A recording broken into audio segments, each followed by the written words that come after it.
সুনামগঞ্জের দিরায়ে কালনী নদী থেকে অজ্ঞাতনামা এক নারীর অর্ধগলিত লাশ উদ্ধার করেছে পুলিশ।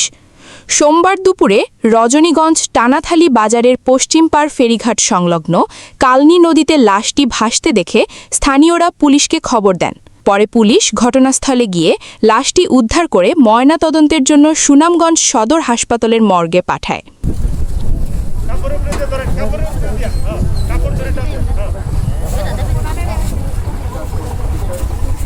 পুলিশ জানায়, 2 দিন আগে শান্তিগঞ্জের সলফ গ্রাম থেকে এক নারী নিখোঁজ হয়েছিলেন।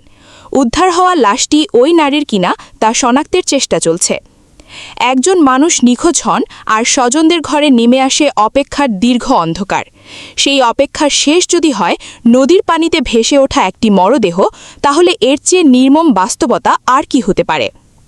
প্রশ্ন জাগে, আইন শৃঙ্খলা পরিস্থিতি কতটা দুর্বল হলে দেশের বিভিন্ন প্রান্তে খাল, নদী কিংবা জঙ্গলে একের পর এক মরদেহ উদ্ধারের খবর আসে। এই মৃত্যুর রহস্য উদ্ঘাটন হোক, পরিচয় ফিরে পাক অজ্ঞাত এই নারীর, এটাই এখন স্বজন ও সাধারণ মানুষের প্রত্যাশা।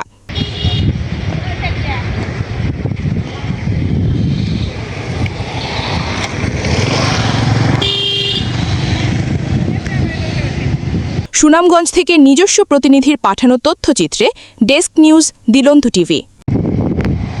অজ্ঞাতনামা মহিলার লাশ।